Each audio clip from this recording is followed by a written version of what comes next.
This is the IDP After Show.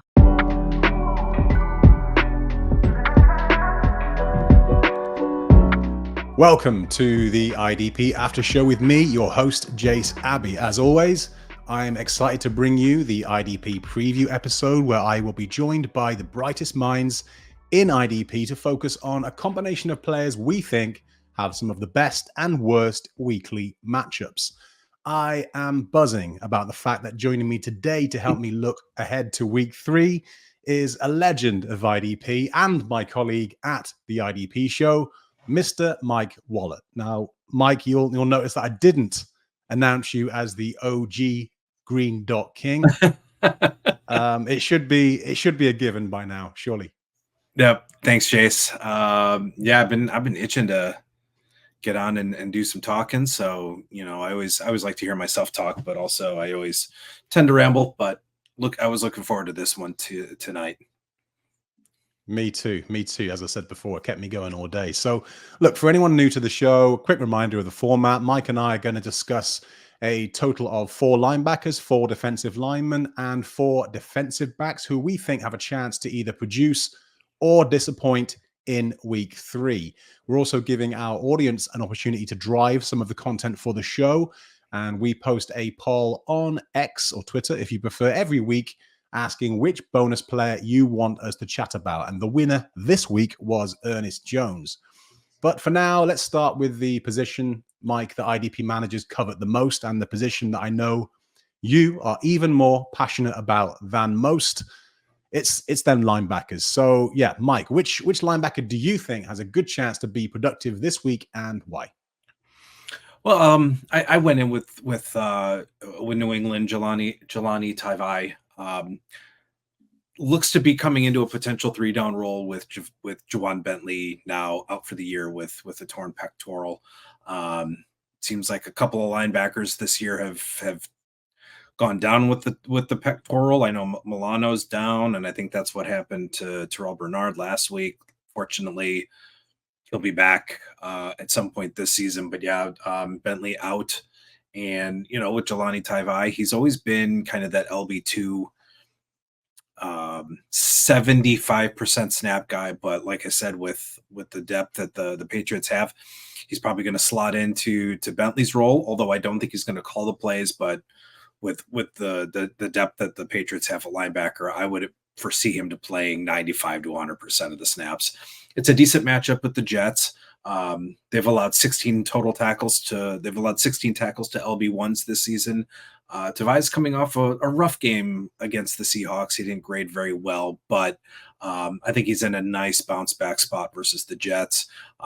Should be in line for some tackles with Breece Hall, with his ability in the run and to catch passes out of the backfield. Could see some slot work, could see some work on tight ends. So I think I like Tavai's spot. I think he has, top 30 potential. I think I have him within that top 30, top 40 range. I think he's someone you could probably trust as like an LB3 this week if you're in a league starting at least 3 to 4 linebackers. So I think Tavai comes into a nice spot.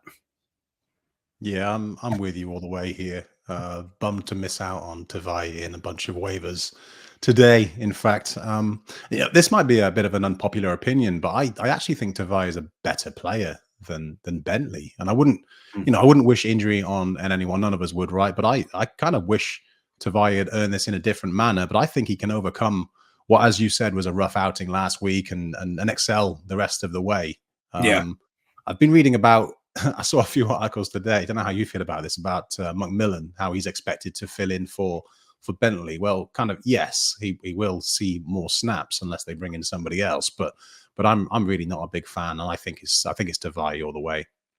Yeah, I think McMillan, he had a really solid rookie year, but I don't think he's kind of played out of position, not position, but he's played out of roles, played out of snaps.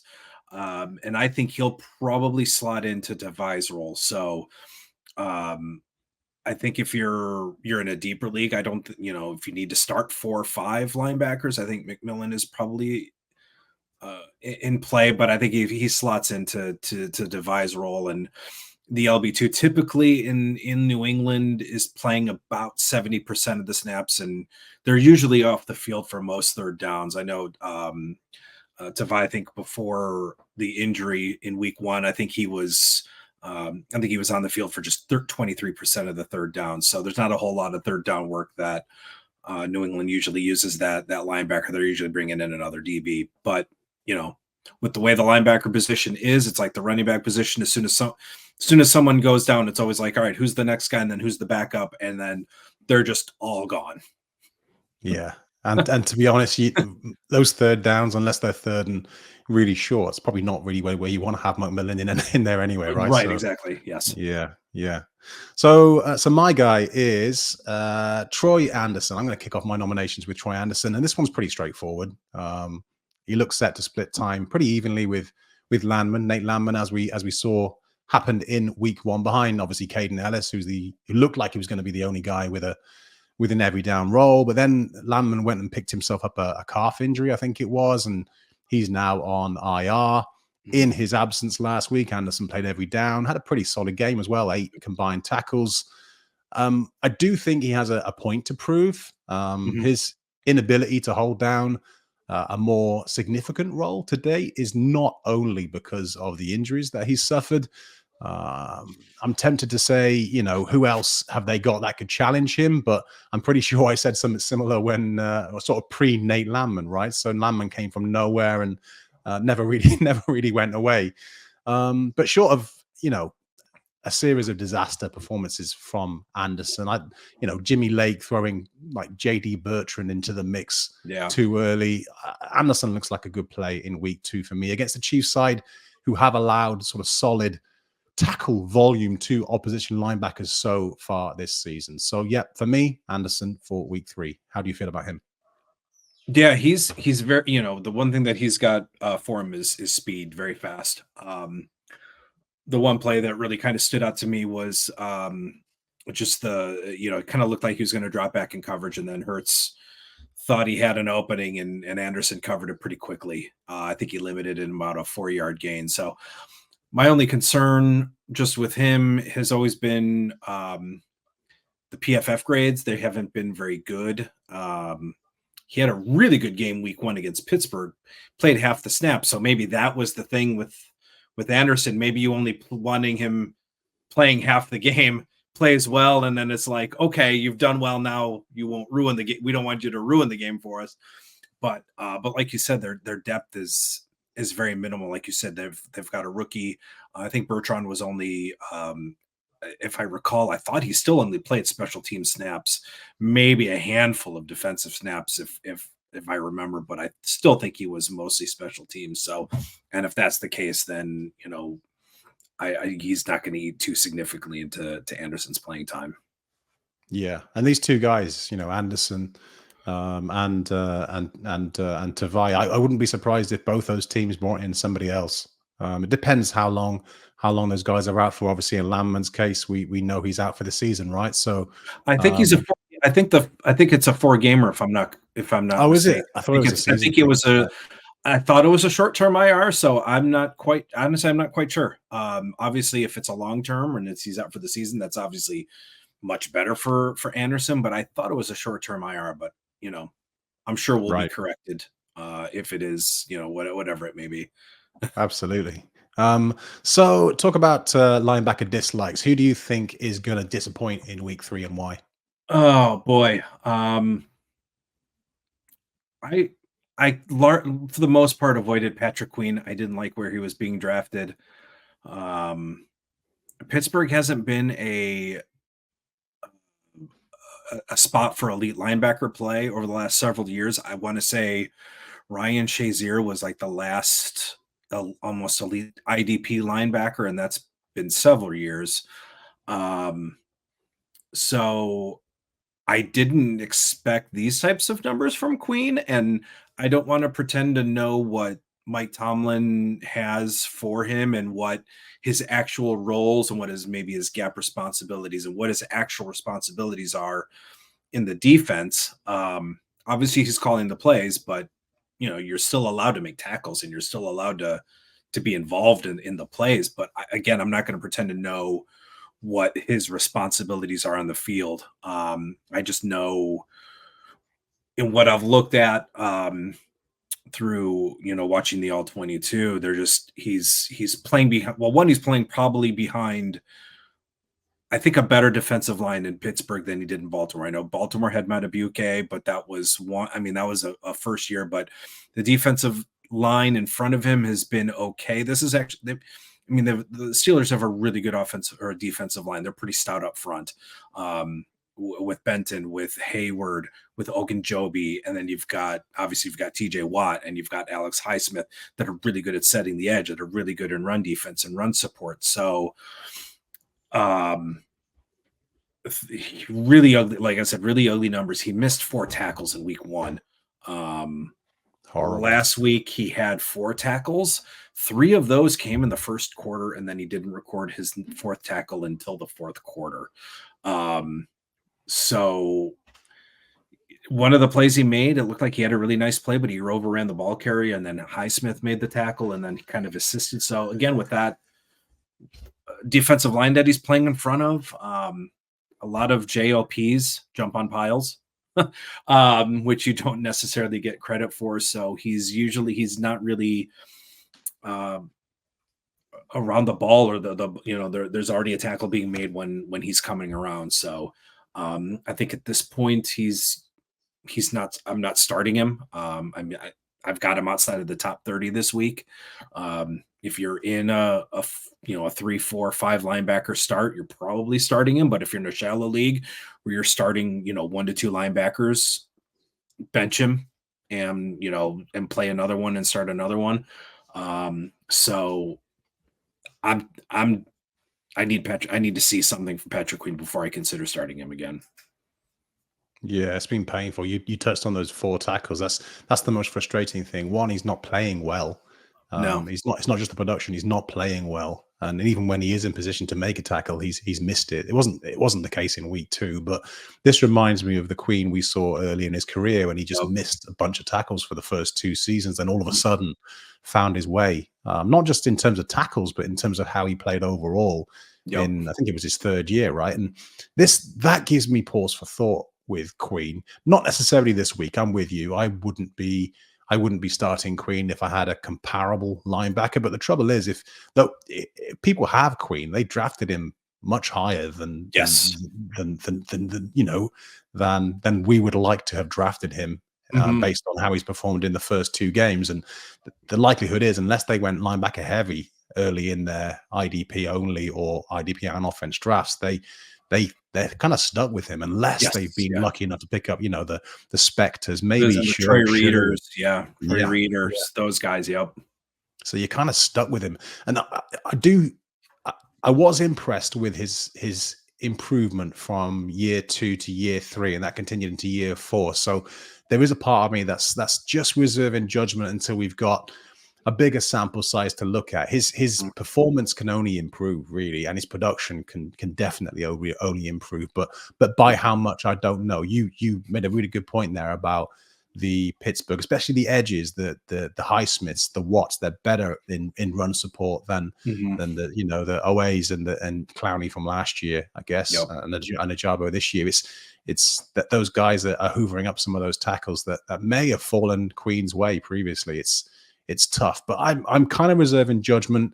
I don't hate the guy. I think he can be a decent linebacker, and I'm hoping that these 2 weeks have been just him settling in, him learning a new defense, and maybe he'll find his way under Terrell Austin. Don't disagree with you, Mike. I'm just I hear you. Hey, I mean, he's been a good tackler, and he's been an IDP asset, but a 5.1% tackle rate and 0.10 fantasy points per snap, just not going to get it done in the first 2 weeks. If you went linebacker heavier, if you're lucky to get like a guy like Josie Jewell layered on or something like that, I think you can afford to sit him. But like you said, unfortunately, you might have to ride out some of these rough weeks and hope for some sort of turnaround. Because if you try to trade him, you're not getting anything for him. You're buying, you're selling low, and you don't want to do that. You're not going to get anything for him. Absolutely. No, you got to hold on to him and pick up some of these other guys on waivers that again opportunity because of injuries, and hope that Queen finds his way sooner rather than later, right? So, Okay, my next guy, and it pains me a little to say this, but I am fading Devin Lloyd this week. He showed improvement in his third year that continued into his fourth year. I think he's deserving of an every down role, and that's kind of what we expected to see this season, isn't it? Him and Foyer in that sort of every down, full-time, 100% role.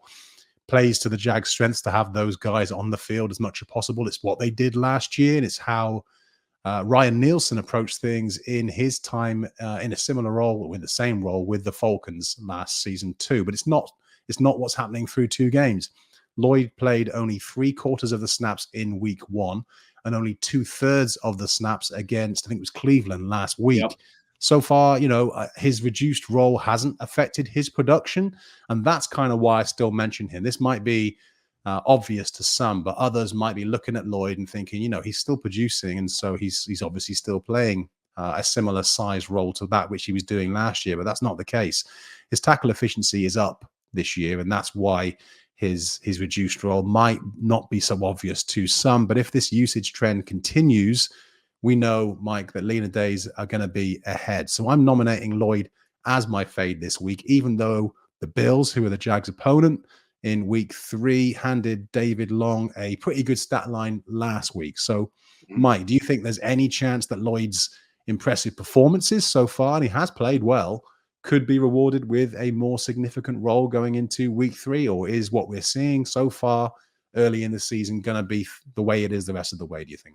Well, it's hard. It's at this point, we don't have a reason to believe it's not. When you looked at the game last week, even Oluokun is coming off the field. He's playing right now just above 80% of the snaps. And Lloyd is basically just the early down linebacker. I think from what I remember from that game against Cleveland, from when I went back and kind of charted it, I think Foy and Lloyd only played maybe 67% of the total first downs, and then Lloyd played just 25% of the third down. So he's coming off the field on third downs, either for Moom or Miller, but I don't know if it's just a matter of keeping them healthy, keeping guys fresh. But what I even remember, Chad Moom and Ventrell Miller started that second half. I think they played that for, that first drive of the second half. So I've actually removed Devin Lloyd off of my full-time linebacker chart because he's not right now. I don't even think I'd have a problem selling Foy and Lloyd. Not maybe necessarily in Dynasty, but in redraft, if you've kind of got if you've got a lot of linebackers, and I'd maybe look to sell Oluokun or Lloyd and try to upgrade it, maybe a offensive position at this point. Sell on the production, because luckily their production is still high. Obviously, Oluokun, I think, is going to produce no matter what he does. I think he's just one of those elite producers. But if you need to upgrade at running back or wide receiver or something, I would use those two as bargaining chips, just based on what I've seen over the first couple of weeks. I don't, we'll see if things drastically change, but these first 2 weeks are kind of giving us a trend that Nielsen is kind of going to play this rotation game. I don't like this Jacksonville chicanery. No, same. I wrote up Lloyd elsewhere this week and said something similar. I think if you can trade him for someone like a JOK, similar sort of age, similar sort of value, I think I would obviously have JOK higher now, which is why I'm saying trade him for JOK. But unfortunately, unless things change for Lloyd and with the Jags, then that buy window, or that sell window, is going to close really fast when his production catches up or drops off in line with his usage, right? So you got to move fast. Yeah, exactly. It's tough to make tackles when you're not on the field a third of the game. It's tough to, and especially it's, you got 11 people going after the football, whether it's a pass or a tackle. You've got 11 people going after the ball, so there's only so many tackle attempts to go around, and if you're not on the field for a third of those, your floor is definitely gonna dip. And we try to tell you, hey, these snap rates, they're telling the production is going to be very inconsistent. It'll catch up at some point. Yep. Yeah, that's it. And it's a really weird usage, like 3 other guys behind them all getting like 14, 15, almost identical snap usage every week. It's kind of bizarre, but yeah, that's where I'm at. So let's talk about some defensive linemen, Mike. Which defensive lineman do you want to talk up this week? So yeah, Trey Hendrickson is one of my top guys this week, and I saw a fantastic tweet. It's by his @ is by Jay Morrison, and he tweeted out that Hendrickson has faced six rookie tackles in his career, and in those games he's produced 28 quarterback pressures, 6 sacks, and 7 quarterback hits. So he's got a rookie tackle this week, Brandon Coleman. Brandon Coleman had a 16.7 pass block grade in week 2, allowing 2 quarterback hits and 4 total pressures. So that just is telling me, I mean, I'm not going to predict a multi-sack game, but I mean, it's ripe for a multi-sack game for Hendrickson this week. And looking at some of his metrics, he's got a 0.69 pass rush burst. So he's getting past the line of scrimmage in well less than a second, little over half of a second. He's crossing the line of scrimmage. He's got a 2.37 second time to pressure. He's got a 22% pressure rate and a 4.2% sack rate. Brandon Coleman is in for a really long day. I mean, heck, Hendrickson has already caused somebody to just leave the team. Okorafor just said, "I've had enough," and left the Patriots after dealing with Trey Hendrickson in week 1. So he's already caused somebody to just leave the team. So I've got Trey Hendrickson as my DL1. Nothing is going to change that. And if for whatever reason Trey Hendrickson is on your waiver wire, I would try to pick him up for, I'm not going to pretend everybody's in these deep leagues where, it is a possibility if you're playing 1 or 2 IDPs, Trey Hendrickson could be out there, but he's my top DL. Nothing's going to change that. So he is definitely one of my top guys. Again, facing Brandon Coleman. And again, to reiterate, 28 total quarterback pressures, 6 sacks, 7 quarterback hits against rookie, and I believe in 5 or 6 games against rookie tackles. Yeah, it's about as good as a matchup gets. What did you say Coleman's pass block? Last week it was a 16.7 pass block grade. And for people that don't follow PFF, that is, I don't remember seeing one that low.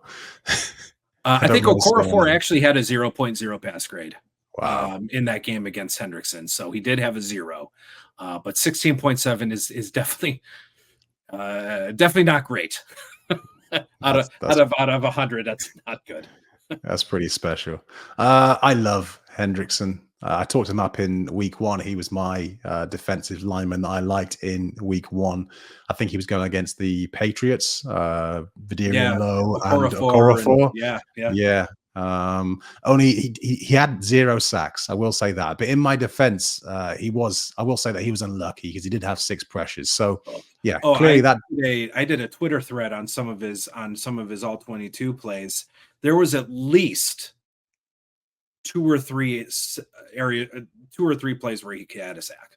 Yeah. I mean, he had 6 pressures last week and he had 2 sacks. So it just goes to show that those conversion rates, finishing rates are not sticky. And but yeah, those 6 pressures, he was unfortunate, I think, week 1. So I'm backing myself, I guess, in that one. But yeah, Hendrickson, top 10 last year in pressures and win rate, matched his career best with 20 sacks. And like you say, his matchup this week is great. So as I said when discussing Hendrickson with Tom, Hendrickson doesn't give us anything as a weekly 4 in tackles, but who cares when he's a threat to post a sack or 2 most weeks, especially this week. So yeah, I love the pick. So my guy, I'm going to talk up Brian Burns here. And this is an odd one for me, Mike, as I'm a bit lower than Burns than most. I've always thought he's been a good edge rusher, pretty much from day one, right? His rookie season, he posted something like 8-9 sacks. But I've just not seen the progression I expected from a guy like him who looked so good so early. He's obviously had a quiet start with the Giants, only 3 pressures in 2 games and 0 sacks in those games. His pressure rate has been poor, and his win rate has been abysmal. It's been terrible. But I can't pass up the favorable. I know we were talking about as well. What is his win rate? What was his win rate again? 5.1, I think, %. We were talking about this pre-show, weren't we? Right? And that's dreadful. I'm gonna have to go back and double check that, because that seems like a mistake to me. But yeah, he's clearly not being good. And I'm sorry, Mike. I know you're a Browns fan, but they've really struggled to protect Watson in the last 2 games. He's faced 42 pressures. That's more than any other quarterback in the NFL. 10 more than the Titans in third. And he's been sacked 8 times, the third most of any quarterback. He's holding on to the ball too long, and he's not being well protected. Granted, that's because of injuries. Conklin, Wills have been injured, multiple injuries, in fact, on that offensive line. And some of those guys are trending in the right direction now, as we talked about earlier. But it's not like Wills is some kind of elite pass protector by any means. So I think Burns has a reasonable chance, I think, to break his duck for the Giants, make an impact in this one. Mike, what do you say? Yeah, I think, like you said, Conklin is trending. Still not sure about Devon Jones. I think Wills is probably going to be out again. I will say Watson did show a little bit more elusiveness last week than he did in week 1. So he showed some of that mobility. But no, I mean, when you've got a couple of good edge rushers, well, I mean, when you got one good edge rusher with Burns, Thibodeau, I'm still not sold on. But unfortunately, you got Dexter Lawrence as a friggin' tornado up the middle. When you got those 2 guys, you know, you're kind of going to be in for a long day. But no, we, you know, until they get the offensive line right,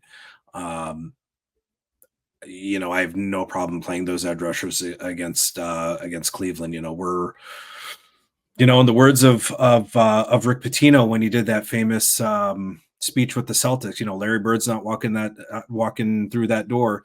Joe Thomas isn't walking through the door anytime soon. So you're just going to have to deal with it. I still think about Joe Thomas every time I look at the Browns offensive line when it comes to these matchups or things like this. At some point, I'm going to forget about him. I'm sure you never will, though. No, Mike, we never will. And if you've seen him now, it's insane.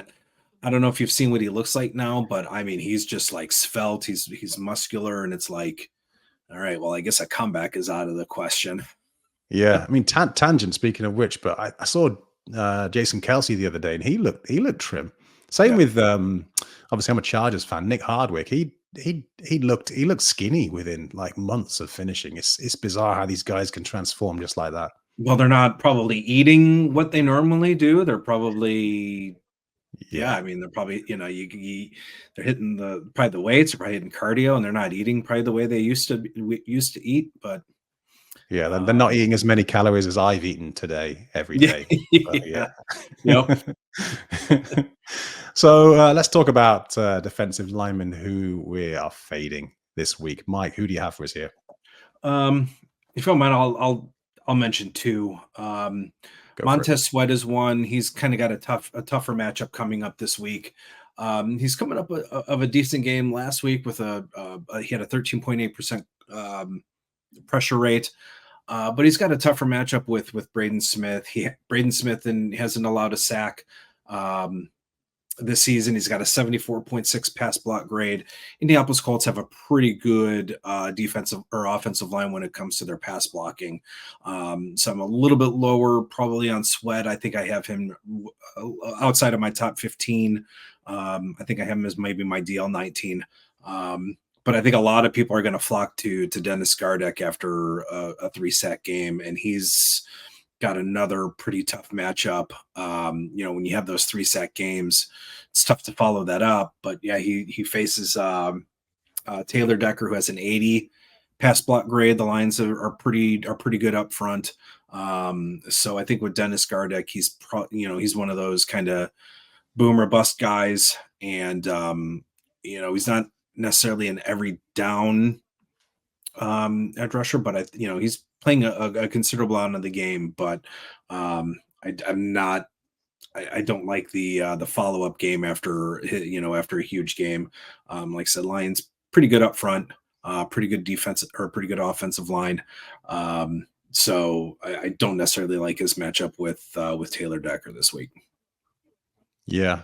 I kind of like both players. Sweat was really productive when he joined the Bears last year, and Gardeck is, I think, the best edge rusher on that Cardinals roster. But I can't argue with the matchups you've mentioned. Gardeck, as you said, faces the Lions. I know he spends a bit of time on both sides of that defensive line, left and right. But the Lions have not one but two excellent offensive tackles. And Jared Goff has allowed opposition teams to convert the least amount of pressures into sacks of any quarterback in 2024, which surprised me, actually. So, yeah, he's got a terrible matchup. And Sweat, as you pointed out, he also has his hands full this weekend. So, yeah, I'm with you on both.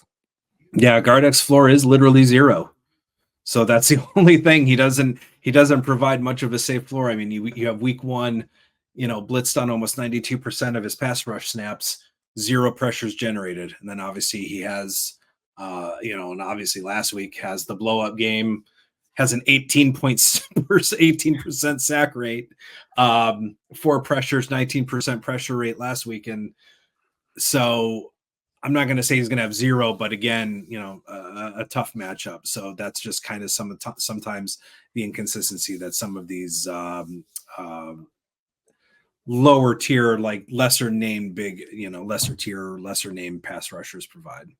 Yeah. Do you think he ever looks at Zaven Collins' performances and thinks, like, why are we playing a similar snap share?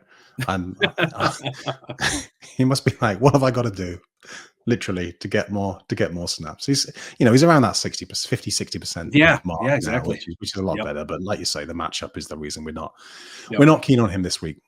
Yep. So I'm not keen on Chase Young this week, and this is kind of like the inverse of the situation with Brian Burns, as this guy is someone who I'm a little higher on than most.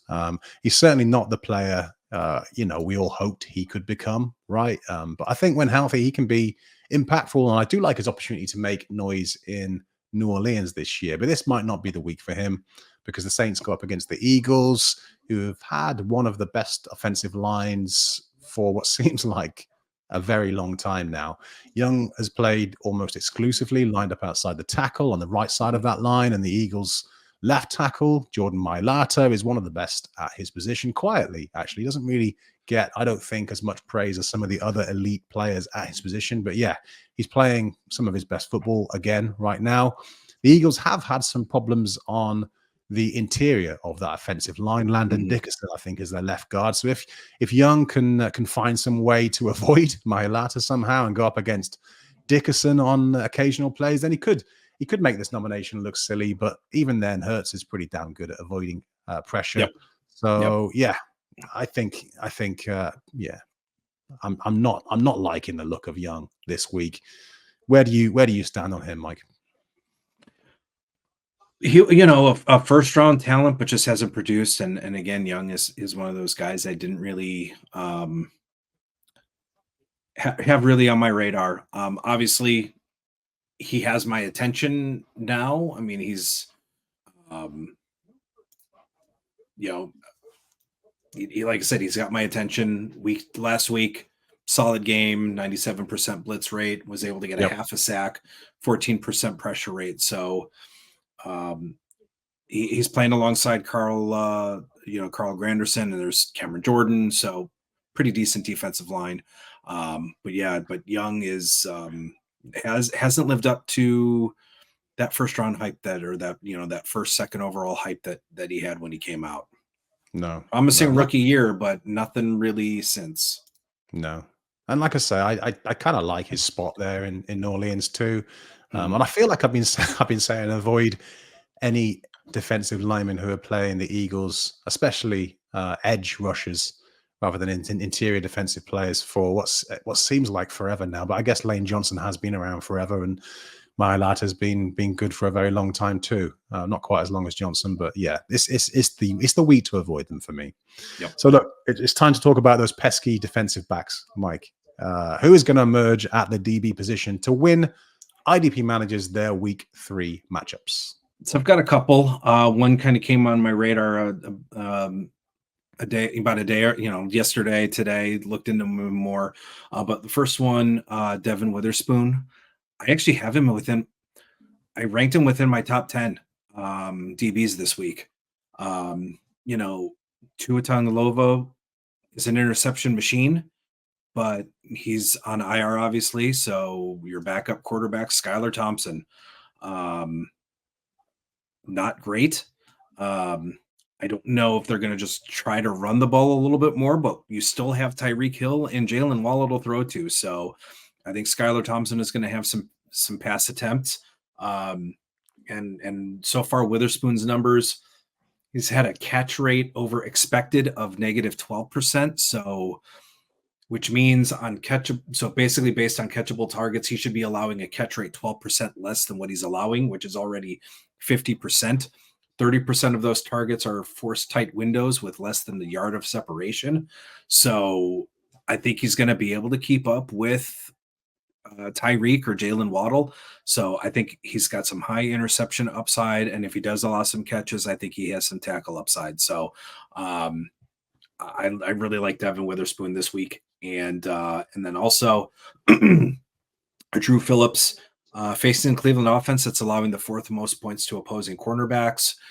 Dru Phillips has taken over the nickel spot. He went from 16 snaps in week 1 to 66 last week. He had a 92% snap rate. He was really solid against the run. He had 28 run snaps. 60 of those again were in the slot. He had a 19.5% tackle rate and produced 0.35 fantasy points per snap. So those slot corners seem to be in that IDP friendly spot. I think my only maybe concern is, maybe Elijah Moore. It may, if he is covering Elijah Moore, maybe the targets aren't going to be there for him. But I think his support in the run game is what's going to help him out. I think he's also a pretty good pass rusher, so you could see him coming in on the right or left-hand side and kind of, get some of those, get an unblocked pressure too. So I really like Dru Phillips's upside this week as well.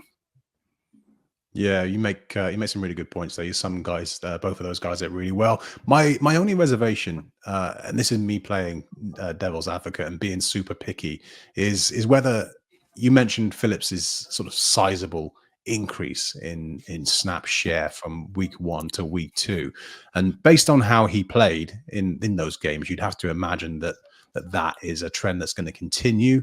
But is there a chance that it doesn't? Do you think? Is it unfair of me to think I want to see that for another week before I invest in him?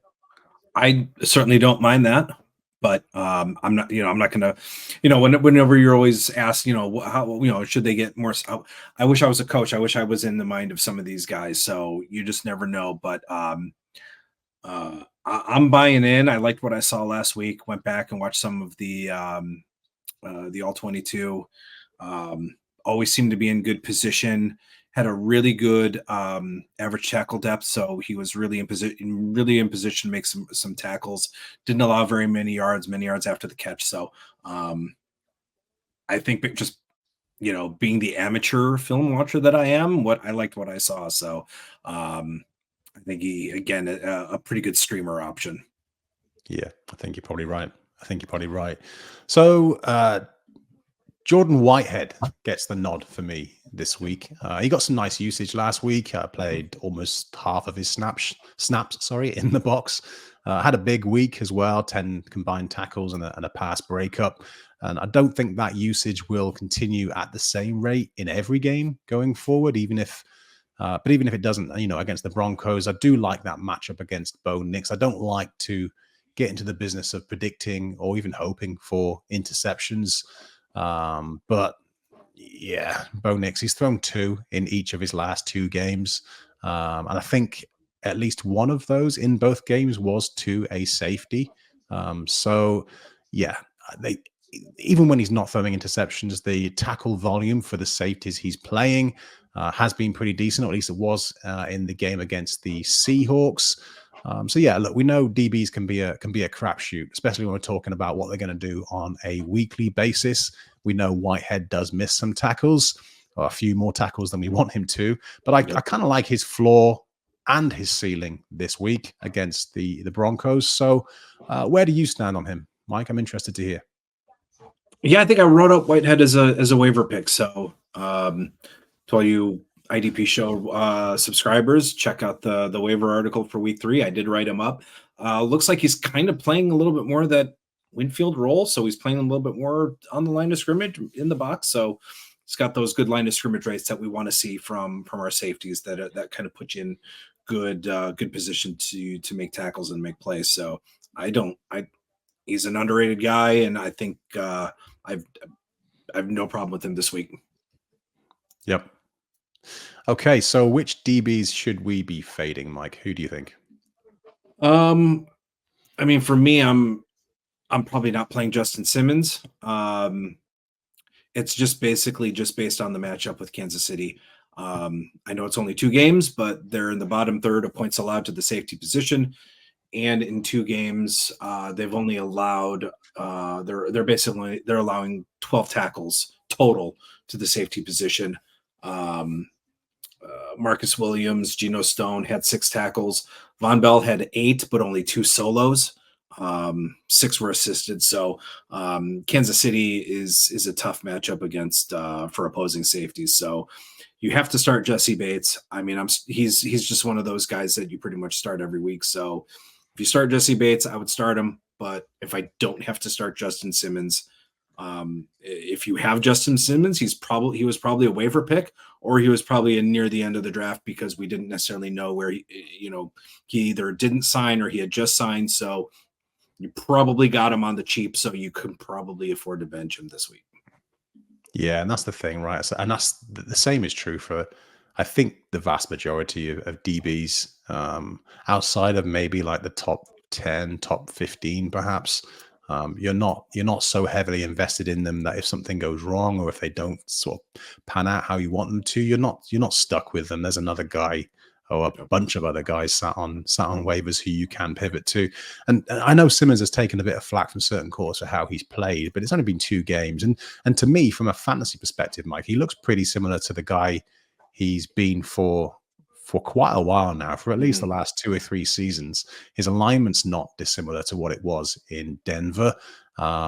He's producing consistently low tackle volume so far this season. And I suspect that low tackle output will be kind of punctuated with spikes of big plays in coverage, which will tempt a lot of IDP managers to invest in him and pick him up from the waivers. I know he's only 30 this year, and it's unfair to judge him on only 2 games. But like I say, he's looking like the same guy he's been for a while in terms of an IDP asset. So that's something I'm not, and I haven't been too interested in for some time. He's never surpassed 100 tackles. He's only got close like 3 times out of like 9 seasons. So yeah, consider me out.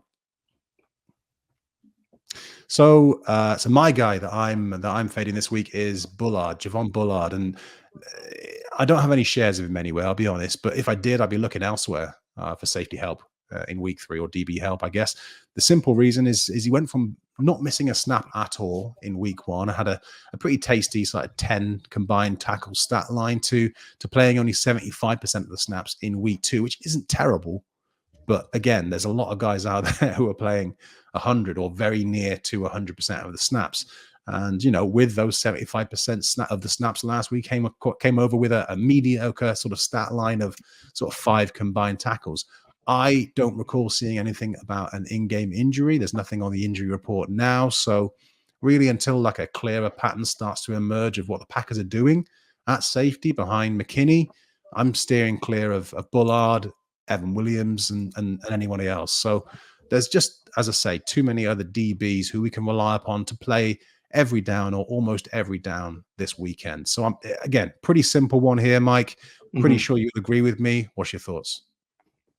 Yeah, with Bullard, I think the rookie, rookie safety, going to battle some inconsistencies. So, yeah, I think pretty simple. You don't necessarily need to play him, and again, kind of a streamer DB, streamer safety.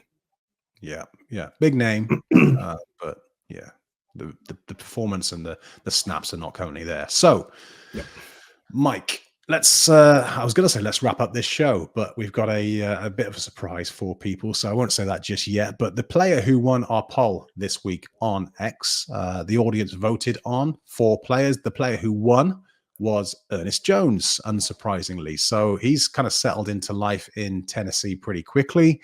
What's your thoughts on Jones, Mike? I certainly did not expect a 100% snap share by week 2. I mean, Jack Gibbons had 3 snaps, and that was only to come in for Kenneth Murray when he had to come off for a few. Yeah, I mean, I don't really have a whole lot to say. I mean, he looked really good. Made really good plays. When you do look at his grades from that game, he had a 79.8 overall grade. He had an 84.9 coverage grade. Didn't miss any tackles.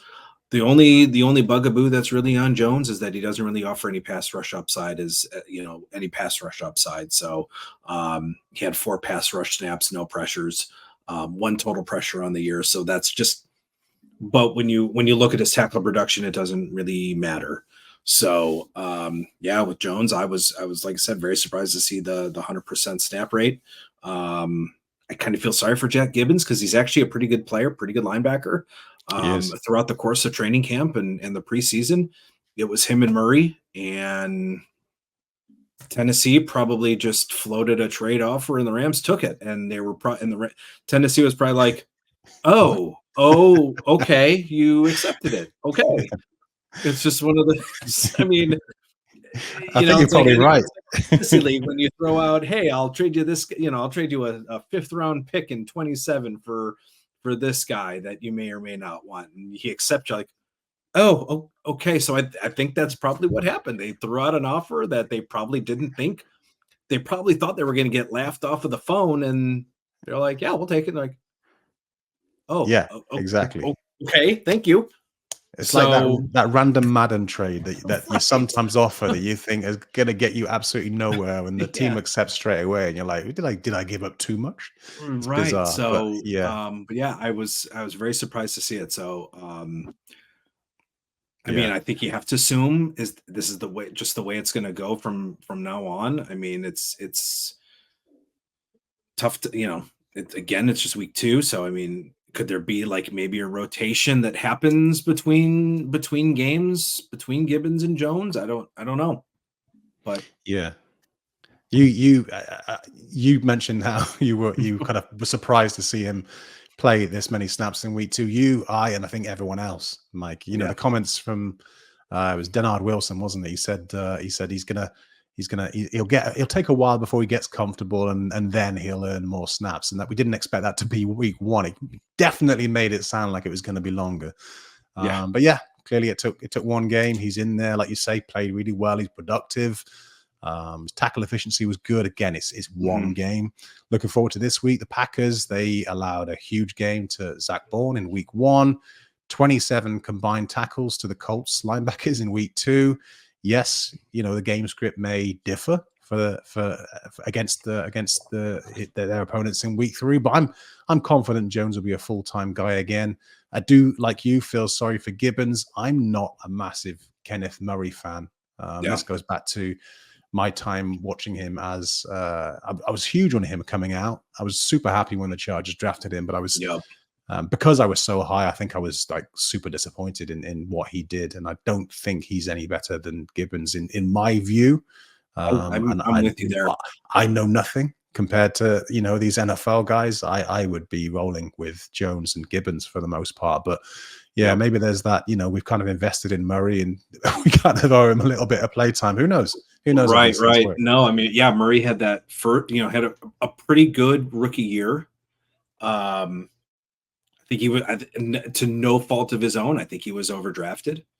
But after that rookie year, you know, kind of fell out of favor, and oh God, I can't remember the coach's name. Staley. I think Staley just kind of had it with him, and I think he just kind of maybe had to play him to kind of showcase him, but they didn't trade him. They just played him. So Murray is he's always kind of been a good downhill runner, okay pass rusher, but coverage has never been his strong suit. So and for a bigger guy, he should be better in run defense as well, I think. But I'm not gonna. I could talk for hours about. Well, that's a bit of an exaggeration about how much I'm not a fan of Kenneth Murray. But at some point, I'm going to sound like I just despise him when I don't really. I just don't think he should be a starter. I think it just it could be one of those things where, you know, finally his warts or his weaknesses finally shine through and something changes. But we'll see. But I mean, until something changes right now, it is. You know, it is Murray and Jones for right now. Yeah, you're right. So, Mike, I don't want to make a habit. Really quick, of this. Again, this kind of goes to your Kenneth Murray bashing, so you'll enjoy this. Last week, Kenneth Murray was the lowest graded Titans defender with a 27.7 grade. So, if you're a Kenneth Murray owner, you're probably not happy to hear that. Gibbons only played 3 snaps, but his grade was only a 48. But I mean, when even Gibbons played in week 1, you know, he was average. But yeah, he was the lowest graded Titans defender. So we could see Gibbons Jones at some point through this season. It honestly wouldn't surprise me at all. So yeah, Mike, I was about to say, I don't want to make a habit of this, but one of our followers, supporters on X or Twitter asked us to talk a little bit about Tyrice Knight, and we want to talk more because we're talkative. We have a lot to say, whether people want to hear it or not. So we're going to talk about Tyrice Knight for a minute. And 1 or 2 others that were also in the poll. Again, this is not going to be something we're going to be doing every week, but while I've got Mike, and while he's willing, I'm keen to pick his brains. So, what's your feelings on Knight, first of all? I liked him coming out of college, so I liked him pre-draft, and I liked him pre-draft. You know, you see my my LA Knight gifts, you know, around with Tyrice. His thing is going to be the Jerome Baker injury. So that is what you're monitoring and what you're watching for. Coach McDonald didn't really specify. He didn't really get into Jerome Baker's injury. So no updates at all. So that kind of gives you a little bit of pause. But Knight had a solid game, played 42 snaps, made 4 defensive stops, which resulted in negative plays for the offense. Finished with 7 tackles, so a pretty good tackle efficiency. Was pretty decent in coverage, had a 42.4 rating allowed when targeted. So Seattle's pretty much a nickel has shown to be kind of that nickel heavy, 2 linebacker heavy defense. So if Baker is out, I don't have a problem with plugging in Tyrice Knight. Same.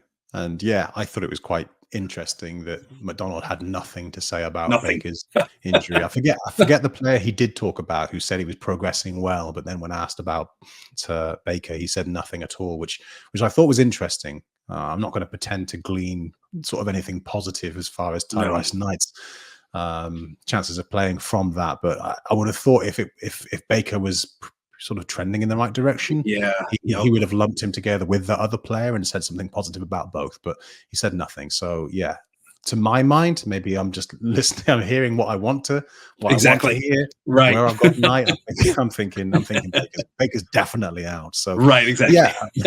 Yeah, crucially, Knight played pretty much every down after Baker Yeah, left, and like you say, played pretty well. So yeah, if you find yourself short on linebackers, and many of us will after what was a pretty horrible week 2. You talked earlier on about the pec injuries, but there was a number of other injuries too to pretty big name guys. Then yeah, hopefully you had Knight waiting on your taxi squad, or you picked him off waivers, and you can start him if Baker's out this week. Yep. Hope we answered his question. Yeah, I think we did. We're both, and I knew you liked Knight as well, Mike. So I was pretty happy when you said, let's talk about Knight as well. So yeah, thank you for that. So there's 2 other guys we're going to mention as well. We're going to end on Yaya Diaby and Pat Jones of the Vikings. And these are guys who were also in the poll, didn't win the poll, but we're interested in them, and so we're going to talk about them. So, Mike, let's cover both in one. How do you feel about Diaby and Jones? Well, I mean, Diaby, obviously, he's got he's hasn't had the sacks yet, but the pass rush metrics are there. He's gotten a 0.87 pass rush burst. So again, that quick off the snap. He's gotten 4 quick quarterback pressures, which basically means he's generating a pressure in fewer than 2 seconds. So he's getting the pressure. It's just been unlucky for him. And I do like the matchup for him this week. I think Mike McGlinchey is out for a couple of weeks. So he's going to be facing a rookie right tackle. I'm not going to pretend to say his name, but I'm just going to try it. Palchevsky, Alex Palchevsky in Denver. So I think if you're holding on to Diaby, if you still have Diaby at this point, I think Diaby's in a good spot. Yeah, with you. And his season last year was very dissimilar, almost the exact opposite to how it is this year. 9 sacks, 30 pressures last year. He's had a bunch of pressures this year, but no sacks. And like you say, his metrics, his supporting metrics are really good. I think he's top 5 amongst all edge rushers in win rate, top 5 in pressures, and yet he's like the only guy in the top 15, I think, without any impressions. Without any sacks so far. And yeah, that Broncos, those Broncos tackles, McGlinchey, yeah, he's actually been the better tackle of the 2 between him and Garrett Bowles this year so far, which is surprising because Bowles is usually pretty solid, but Bowles has struggled so far. Nix has been pretty good at evading pressure, actually, as rookie quarterbacks go. But I wouldn't be surprised if Diaby made some noise in this game. I really like what he's done so far this season. So yeah, Pat Jones, I'll leave with him. I think he's a bit of a trap. Mike, 4 sacks in 2 games is great. 5 pressures in total is not great. Sub 50% snap share, also not great. I think the dip is coming. Could it happen this weekend against the Texans O-line? I think yes. Tunsil is pretty damn good. I can't remember who they have on the other side of that line, but yeah, I'm not in on Jones for the reasons I mentioned earlier. What say you? Yeah, I think Jones is mostly a right. He plays mostly on the right side, so he's going to see probably a lot of Laramie Tunsil. At least when they're in nickel, he's on Tunsil's side. So Grenard and Van Ginkel pretty much lead the rotation there. I think the surprising thing was seeing Jones's snap rate ahead of Dallas Turner. I thought it would have been Grenard, Van Ginkel, Turner, Jones. But so far, Jones has kind of led that, has been that third rotational DL. But again, is he worth a pickup in deeper leagues? Yes. At least if you're in a big play league for sure. But the conversion, the sacks to conversions is probably is not sustainable. And again, he's playing fewer than 50% of the snaps. So as soon as that, again, it's DLs. Playing time, you want 60 to 70, 50% isn't necessarily a killer. But it's sometimes those unsustainable sack and pressure, unsustainable, pressures to sack conversion rates that can kind of kill you. So I don't think you necessarily need to play Jones this week, but I don't necessarily have a problem picking him up as kind of like a depth piece, because obviously injuries happen. We have yet to experience the bye weeks. Bye weeks are looming. So the only and then the knock on again, Jones, is you have Dallas Turner, the draft capital. Is he going to start getting more snaps, especially if Jones starts kind of turning back into Patrick Jones? So you always have that to consider and think about as well. Yeah, I can get on board with, picking him up as a depth piece, someone to help out during those bye weeks, perhaps. I think Turner picked up a knock, a knee injury or something similar like that. So I think he might return to that sort of 50% snap share in week 1, which, Jones had too, but I can see it seems to make a lot of sense that at some point Turner's snap share is going to go up and Jones is going to suffer unless he keeps up this otherworldly finishing rate that he's managed so far through the first 2 games. So yeah. Okay, Mike, sadly that now does bring us to the end of the IDP After Show Week 3 IDP preview episode. Just rolls off the tongue, doesn't it? You, my friend, have been an amazing guest, and we appreciate your time and insight. Thanks for taking the time, my man. Absolutely. Always glad to hop on and chat. Sometimes it's better to talk things out instead of type things out or write things out. You get a little bit more characters, a little bit more space to talk. So always happy to hop on. Absolutely. So you have been a superb and might say very active addition to the team over here this season, churning out quality content at a quite frankly ridiculous pace that makes me feel very lazy. So I'm sure that anybody who takes IDP even remotely seriously will or should be following you and your content already. But just in case they aren't, please tell us what you're up to this season and where we can go to find your work. Yep. Obviously at the IDP show. So that is where all of my content is. Green Dot article, rankings, waiver wire. Green Dot article, as always, is free. And follow me on Twitter at Mike_Woellert. And as I've always said, Josh brought me in for the gifts. So I think everything else is just kind of is aces. But like I said, I think he just brought me in for the gift usage. And what a strong gift game it is. So yeah, thanks, Mike. As always, and I don't say this lightly, to our audience, whether you're listening to us on Spotify or Apple or watching us on YouTube, thank you for tuning in to the IDP After Show. This is only possible because of your support. If you found this useful or helpful in some way, please subscribe to our channels to make sure you don't miss out on any future episodes of this, our guest interview feed, where you can hear from the smartest, pointing towards Mike, voices in IDP every week. Good luck with your week 3 matchups, and we'll see you again next week for more of the same. This was the IDP After Show.